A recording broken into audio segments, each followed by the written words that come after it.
किसानों के लिए संचालित। इसमें अन्य कोई उद्देश्य से एफपीओ ये गठन भारत सरकार का प्रोजेक्ट नहीं आया है। लोगों द्वारा, लोगों के लिए और लोगों से संचालित ये संगठन। तो आप बताएं कि इसमें शेयर होल्डर जब बढ़ाएंगे, आप शेयर मनी बढ़ाएंगे, तो इस कंपनी में आप लोगों को हर एक मीटिंग में आपकी रौनक बढ़ेगी। आपको सुनने में मिलेगा कि हमारी कंपनी में ये प्रॉफिट हुआ, ये लाभ हुआ, ये बिजनेस हुआ, कितना हुआ। तो उससे आपको भी लगेगा कि हमारा 1000 2000 जो अंश पूंजी है वो बैठा हुआ नहीं है, वो कहीं बाजार में घूम रहा है और वो पैसा घूम के कमा के आ रहा है, जिसकी कमाई से एफपीओ चल रही है और उस कमाई का लाभ का अंश आप जुड़े हुए सदस्यों को प्राप्त होगा। ये शेयर देने के पीछे ये कहानी थी। और शेयर पे ही चलने के लिए एफपीओ जो है, कंपनी जो है फार्मर प्रोड्यूसर, ये लिमिटेड बाय शेयर्स हैं। जितने किसान के शेयर आएंगे उसी से इसकी क्षमता बढ़ेगी। अब रही बात कि सरकार इसमें बोली है कि भाई किसान जब शेयर जुटा देगा उतना शेयर हम भी दे देंगे पैसा बिजनेस के लिए। आप यदि 5 लाख रुपया जुटाते हैं और किसान जोड़ते हैं 5 लाख रुपए का, तो आपको सरकार की तरफ से भी 5 लाख रुपए बिजनेस करने के लिए मिलेंगे, इस एफपीओ को मिलेंगे कंपनी को। तो आपके पास कैपिटल 10 लाख रुपया होगा, तो 10 लाख रुपए से आप अपने जुड़े हुए किसानों को खेती बाड़ी से संबंधित जो आवश्यक चीजें हैं कि कंपनी के माध्यम से सप्लाई कर सकते हैं उनको उचित मूल्य पे और उचित खाद भी, ताकि किसान को भलाई हो और किसान का सीजन और खेती मारा न पड़े और उचित पैदावार हो, ताकि उसको वो अच्छे बाजार में बेचने के लिए भी एफपीओ जो है प्रयास करेगा। हमारे बीच में बहुत सारे संगठन जो आपके बीच में अभी अहम भूमिका निभाएंगे। थोड़ा सा शेयर कैपिटल के अभाव में हम काफी संगठनों को अभी इसमें लाइन अप नहीं कर पा रहे हैं, क्योंकि जब तक किसान जमीनी स्तर पे काम नहीं करेंगे तो संगठन हमारा देने के लिए सुविधा तैयार है, लेकिन हमारा थोड़ा एफपीओ को अभी मजबूत होना पड़ेगा। तो समय आ गया है कि इस एजीएम के बाद सभी लोग अपना कमर कस लें और इसमें एफपीओ में शेयर कैपिटल बढ़ाएं, ताकि आपके बीच में किसानों को दी जाने वाली सुविधाएं उस कैपिटल से ससमय प्रदान की जाए और आपके दिए हुए शेयर के लाभ की प्राप्ति हो सके। अभी झारखंड में एक एफपीओ है, आप लोग बाहर गए हैं यहाँ से कहीं विजिट में, कोई दीदी गए होंगे जीविका के विजिट में, कभी कहीं बाहर कोई गए हैं घूमने, कोई वीओ में, ग्राम संगठन में, सीएलएफ में, कहीं एसएचजी से दूसरे एसएचजी में कहीं गए हैं, समूह से दूसरे समूह में आप लोग गए होंगे। हाँ, सीएम कम्युनिटी मोबिलाइजर है आप सचिव हैं, हाँ, लीडर्स जो होंगे, अध्यक्ष, सचिव, कोषाध्यक्ष, उनका एक्सपोजर कराया जाता है कि भाई हम क्या हैं और दूसरा क्या है, थोड़ा देख लीजिए वो संगठन कैसे चल रहा है और हमारा संगठन कैसे चल रहा है।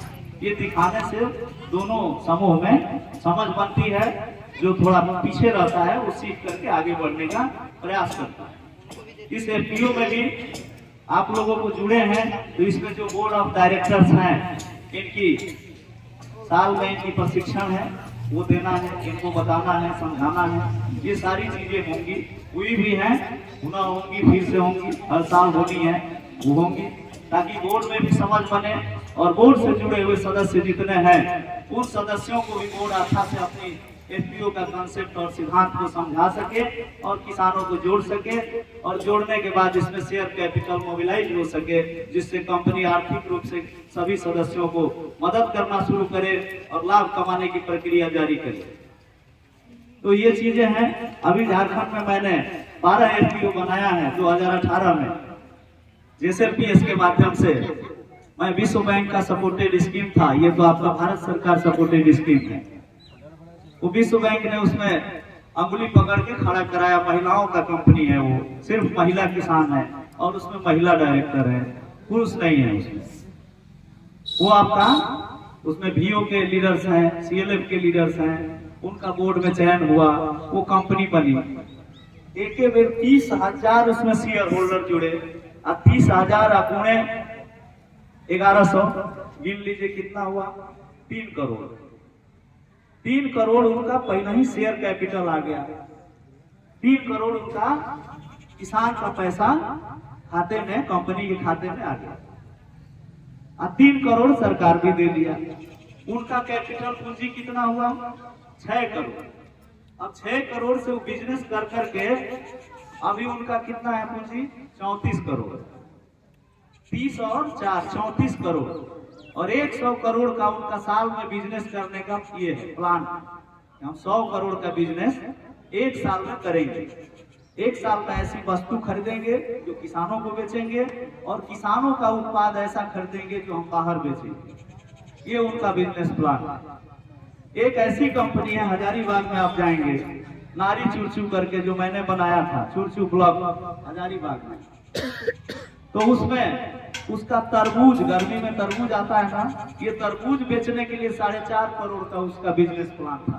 4 महीने 4 महीने में वो 4.5 करोड़ का तरबूज बेचने का अपना बिजनेस प्लान वहां के दीदी लोग ने बनाया था। बेचा भी, मैक्सिमम बेचा। प्लान बनाता है आदमी 100%, 80-90% तक बेचा तो बहुत ताली बजेगा। 50% बेचा तो कुछ तो काम किया। प्लान बनाने से सेल होगा, परचेज होगा, प्रॉफिट होगा, लॉस होगा, सब होगा। बिजनेस में सब होगा, लॉस भी होगा। लेकिन एफपीओ में कॉन्सेप्ट है कि हम 20 लगाएंगे तो 19 नहीं तो 21 का व्यापार, 21 नहीं तो 19 का व्यापार नहीं करेंगे। एफपीओ का पैसा किसान का पैसा है, कहीं और से ऐसा पैसा नहीं है जो डूब भी जाएगा तो कोई माई बाप नहीं है। ये किसानों का शेयर है। इसमें यदि 20 रुपया हम लगाते हैं बिजनेस में, एफपीओ लगाता है, तो इसको 21 लेके आना है, नहीं तो 19 नहीं लाना है, 20 को मेंटेन रखना है। रेयर केस में 20 में दाग नहीं लगना चाहिए। आप बाजार में 1000 लगाए तो 1000 के बदले 1100 आना चाहिए। 900 रुपया आया तो आप लॉस हुआ। आप चौबे गए छब्बे बनने या दुबे बन के आए, वो व्यापार भी नहीं करना है। एफपीओ को सतर्क रहना है। 1000 लगाने से 1100 आता है, कोई बात नहीं, बढ़िया है। लेकिन 900 आ रहा है तो ऐसा व्यापार को रोक देना चाहिए, नहीं करना चाहिए। जब समझ बन जाए तो वो बिजनेस करना है। ये बहुत बड़ा कम्युनिटी लेवल पे, एफपीओ लेवल पे, डायरेक्टर लेवल पे सतर्कता बरतने की बहुत जरूरी है। परचेज में, सेल्स में अचानक आएगा, आपको सुझाव आएंगे तरह तरह के, ये कर लो, वो कर लो, तो बेचने वाला तो आपको बेच देगा, लेकिन लेने वाला पहले देखेगा ना कि इस सामान को हम किसको बेचेंगे। आप किसी से कुछ ले रहे हैं, खरीद रहे हैं, कंपनी खरीद रहा है कोई भी प्रोडक्ट, तो वो पहले देखेगा कि हम खरीद लिए प्रोडक्ट एक तरफ, हम किसको बेच के ही पैसा निकालेंगे। पैसे आएगा एफपीओ में, बेचने के बाद ही तो फिर पैसा आएगा।